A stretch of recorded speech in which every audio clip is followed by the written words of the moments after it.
क्या आपने कभी सोचा है कि हमारी आंखें सच देखती हैं या दिमाग? जब आप किसी ऑप्टिकल इल्यूजन को देखते हैं तो आपकी आंखें वही देखती हैं जो वहां है, लेकिन आपका दिमाग कुछ और ही बना देता है। साइकोलॉजी के अनुसार हमारा दिमाग कई बार अधूरी जानकारी को खुद पूरा कर लेता है। ये एक फैसिनेटिंग प्रोसेस है जो हर वक्त चलती रहती है। हम जो देखते हैं वो हमेशा सच नहीं होता। कभी कभी हमारा दिमाग ही हमें धोखा दे देता है। ये सिर्फ विजुअल परसेप्शन तक सीमित नहीं है, बल्कि हमारी पूरी रियलिटी को शेप करता है। इसी तरह जब आप किसी नए इंसान से मिलते हैं तो क्या होता है? लोग आपको सिर्फ 7 सेकंड्स में जज कर लेते हैं। हाँ, सिर्फ 7 सेकंड में। आपका अपीयरेंस, बॉडी लैंग्वेज और बोलने का तरीका, इन सब चीजों से लोग तुरंत एक इंप्रेशन बना लेते हैं। पहली मुलाकात में आप क्या दिखाते हैं वही लोग याद रखते हैं। और सबसे इंटरेस्टिंग बात यह है कि एक बार अगर पहला इंप्रेशन गलत बन गया तो उसे बदलना बहुत मुश्किल हो जाता है।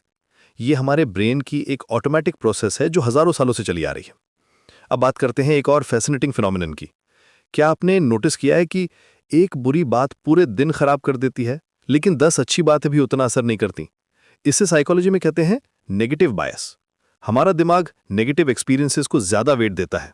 ये कोई बग नहीं है, बल्कि ये एक सर्वाइवल मैकेनिज्म है जो हमारे एंसेस्टर्स के टाइम से चली आ रही है। उस समय डेंजर को जल्दी पहचानना लाइफ और डेथ का मैटर था, इसलिए हमारा ब्रेन नेगेटिव चीजों पर ज्यादा फोकस करता है। केडी, यहां एक इंपॉर्टेंट पॉइंट है। दिमाग नेगेटिव इसलिए नहीं सोचता क्योंकि आप कमजोर हैं, बल्कि इसलिए क्योंकि वो आपको बचाना चाहता है। ये एक प्रोटेक्टिव इंस्टिंक्ट है, पर्सनल वीकनेस नहीं।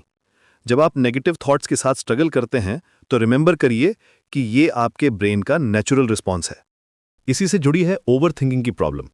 क्या आप भी रात को बेड पर लेटकर सारे पॉसिबल सिनेरियोज के बारे में सोचते रहते हैं? ओवर थिंकिंग कोई आदत नहीं, एक मेंटल प्रोटेक्शन सिस्टम है। आपका ब्रेन सभी पॉसिबल नेगेटिव आउटकम्स के बारे में पहले से सोच लेता है ताकि आप प्रिपेयर्ड रहें। ये फियर से ड्रिवन होता है। लेकिन मॉडर्न लाइफ में ये सिस्टम समटाइम्स ओवर एक्टिव हो जाता है।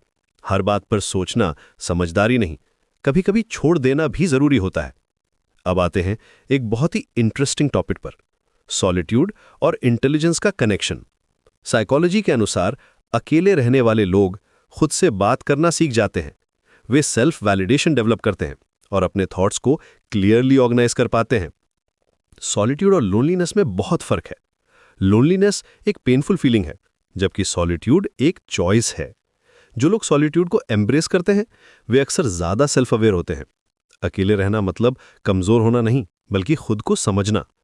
जब आप अकेले होते हैं तो आपको अपने रियल थॉट्स और फीलिंग्स का पता चलता है। आप सोशल मास्क हटा देते हैं और ऑथेंटिक सेल्फ के साथ कनेक्ट करते हैं। ये प्रोसेस इंटेलिजेंस को बढ़ाती है, क्योंकि आप अपने माइंड की वर्किंग को बेटर अंडरस्टैंड करते हैं।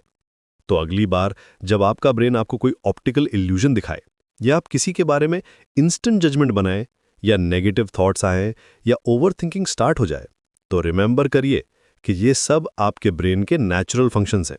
इन्हें समझना और इनके साथ वाइजली डील करना ही रियल इंटेलिजेंस है। आपका माइंड एक पावरफुल टूल है, बस इसे सही तरीके से यूज करना सीखना है।